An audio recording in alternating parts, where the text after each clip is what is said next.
Hey guys, I wanted to drop in and give you an update on my journey. It's pretty funny. People are starting to talk to me in Spanish now because I guess I'm becoming Mexican, which is a cool thing. I really like it down there. Getting so tan that it's like people just assume that I speak Spanish, which isn't exactly true. I'm getting better at it though. So yeah, the last few, I don't know how long's it been, 3 or 4 days since I've done a video. And I just uploaded a new book, which is a really thought-provoking book. It'll definitely trigger you, make you think. It's called The Book of Man, and I'll let you check it out. I'll probably talk about some excerpts from that. I'm still going to be doing the Handbook for Higher Consciousness Pathways. Maybe I'll finish those up in the next few days, but just want to come in and talk about silence and stillness. I think I read from a master at some point in my journey that those are the only two things that you can trust.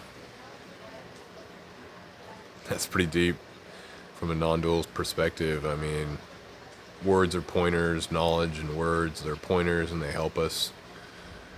But ultimately it's that inward turn and just that listening. And I did a video about a week ago about 2 types of meditation, and oftentimes when we turn inward for the beginning, in the beginning it's just clearing stuff out. It's just alchemy, right? You're just watching stuff and allowing it to flow through, and then that gets easier and cleaner, and that continues, and eventually you get to this point of silence, and it's kind of like one or the other type of thing. Like sometimes you have a lot of silence, not so much in the beginning, it's a lot of noise. Sometimes it's all noise in the very beginning, and then you get these moments of silence, and then after a while it's kind of like you get more and more silence and less noise, and it just keeps getting deeper and deeper. And I've talked on other videos about like, why am I doing these videos, and noticing that there's still ego, which is fine. It's a whole nother subject, but there's still some ego in wanting to be seen and to be known. I'm the man who conquered the ego, or the one who could face the truth, and it's just interesting watching all that, and watching it as it just kind of fades away. The thing I'll say about the ego that I've learned too is that it's a very complex thing to talk about. It really is. It is what we're all identified with, and it isn't the true us, and it does go away 100% according to the masters. I'm not pretending that I'm in that state. I do feel closer all the time though.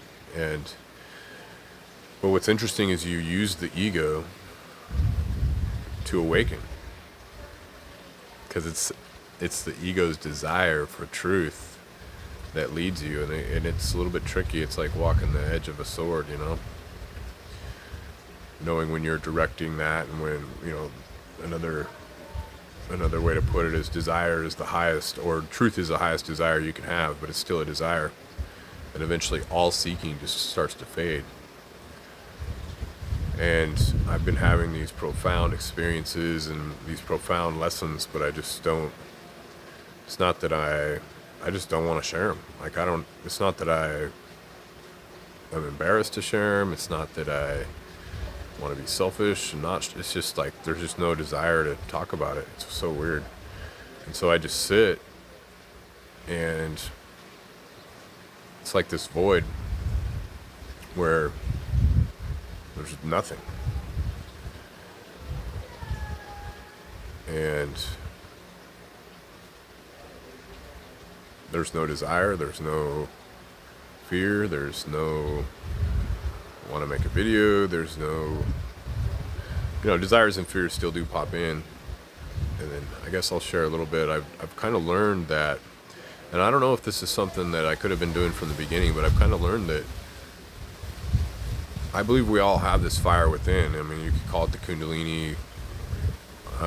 Like if you guys saw my natal chart, I'm like I don't know all the terms correctly, but I've got like 9 planets in my first house, which is Aries. So I'm an Aries, and then I'm a sun ascendant Aries. My sun's in my Aries, like, so it's Aries, Aries, Aries, fire, fire, fire. Which probably makes sense for my personality. But my point is that you can actually just burn off falseness within yourself, which is really what the roar method is, and it's really what we've been talking about this whole time. But it just becomes more and more natural. Like, you just like look at it, and it's almost like you can just be like, and just take it out. It's crazy. So either the fire within me is getting stronger, or the resistance to the truth in me is getting lighter, or both. Maybe the fire was always there, but I didn't trust it because of all of the inhibitions put over man, which is what that book of Man is about.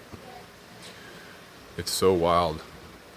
It's so wild to see all the different things that we're programmed to believe, and all the institutions that are literally programming you to be a slave and not trust yourself and not find your own divinity. That's why I posted that book. It'll trigger you. It'll make you think.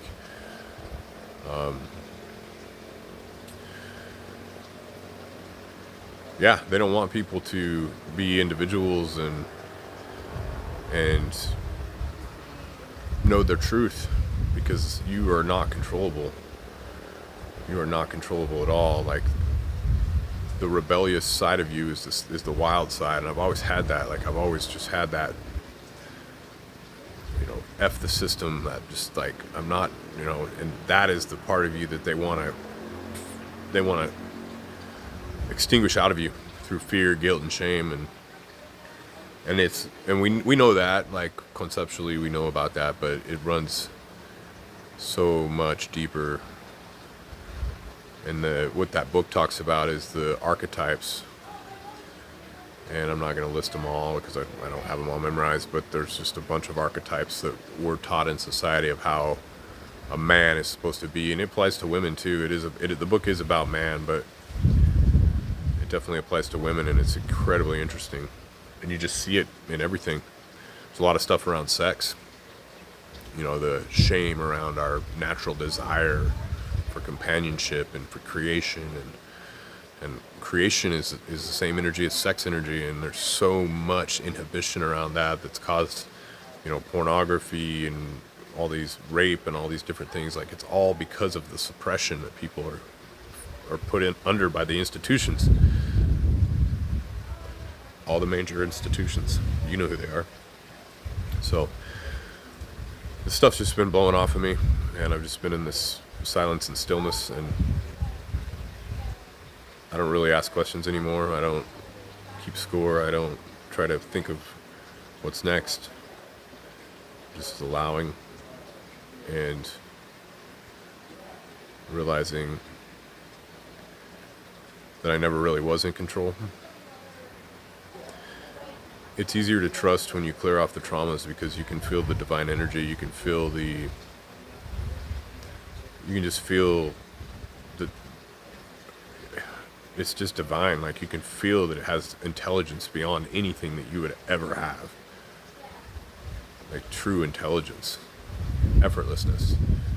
Just like the only thing I could think to for a metaphor is like just how a river knows how to take the path of least resistance. That's like what that intelligence is. And it's just like, you're just like, it's almost like when you start to feel it heavier, it's not heavier, it's lighter, but when you start to feel it taking over the body, when you've cleared stuff out, then you not only do you surrender, but you're just like, you're in pure devotion. You're just like, and I don't know what you are, or you do know what it is. It's crazy. It's hard to talk about. You do know what it is, and you know it's you, and you know it's the truth, and you know it's, most importantly, you know that there's no place for your mind. There's no place for you to interject how it should be, how it should go, what you should do, how you should feel, what you should do next, what you need to worry about. Like, it's just like, you realize that that's so trivial. and it's all it does is get in the way. It's blasphemous, essentially. I've talked about this before, but it's like we have this divine current flowing through us, and as it flows, with our mind, we decide that we know better than source of how it's supposed to go, and then that's the whole problem. That's what creates all the traumas. But it's hard to see that because we have fear of letting go. We have fear of losing control. We have fear of how we're seen, what'll happen to us, all the stuff that comes from the lower chakras. From the first chakra, your safety; from the second chakra, your sensations, food, sex, even music, just anything, Netflix, anything to make me feel good, social media. And then the third chakra is the power and control, and you got to make sure you have your gloves on everything so that it doesn't get out of control. Your business, your relationships, yourself. You got to set that alarm and follow that morning routine and follow that agenda and do what the book says. Like Relentless by Tim Glover, I think's his name, the coach for Michael Jordan. There's so many books about just or Goggins, You Can't Hurt Me. You just got to overpower everything. And it's just, fuck, man, there's really only two ways you can go in this world. You can go in deeper into the illusion, or you can let it go. And I did all that stuff, man. I remember climbing Camelback Mountain in Scottsdale, Arizona, listening to David Goggins, You Can't Hurt Me, and just thinking I was going to conquer the world, and, building my businesses and making all this money, and just feeling hollow as fuck, just spiritually bankrupt. And it's not one or the other, though, either. It's when you flow, you can have everything. You really can. You can have everything. So it's been silence and stillness, and yeah, I got some questions. My ego still wants to know, there is a little bit of fear. What's going to happen? What's next? It still creeps in, but it's pretty easy to just drop back to the seat of consciousness and just let go, and it just gets easier and easier and easier and more beautiful. And so I've been just kind of quiet, just feeling into the beauty of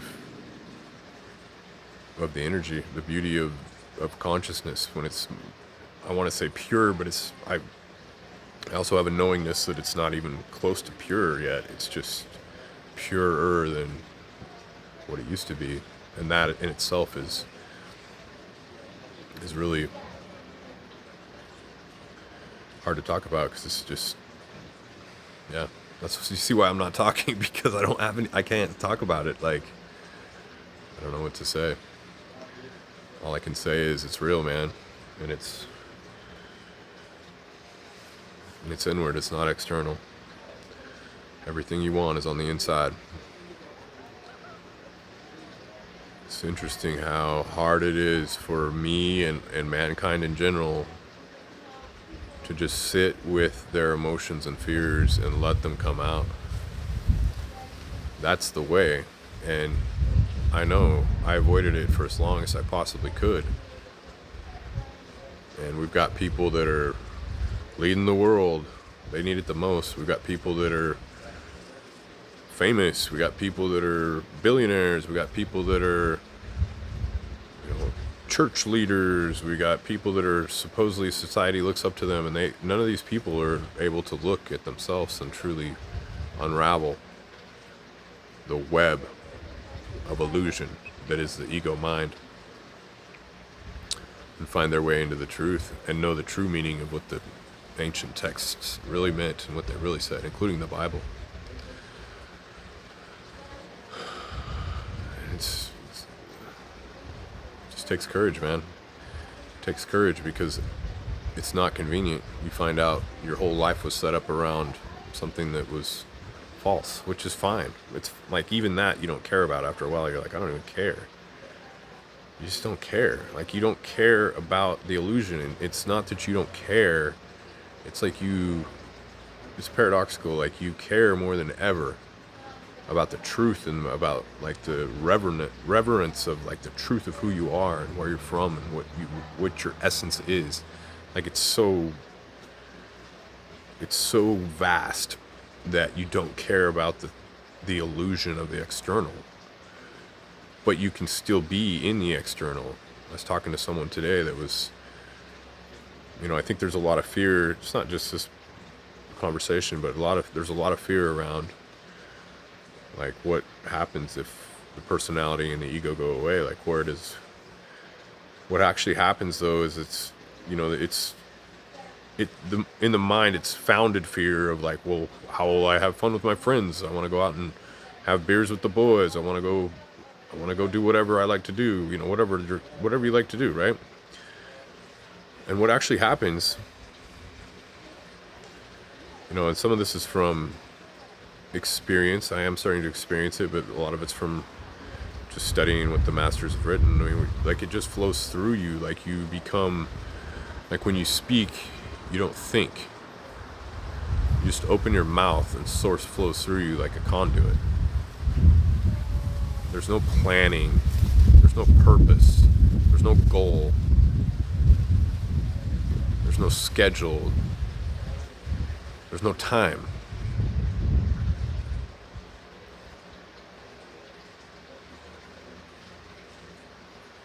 There's no worry.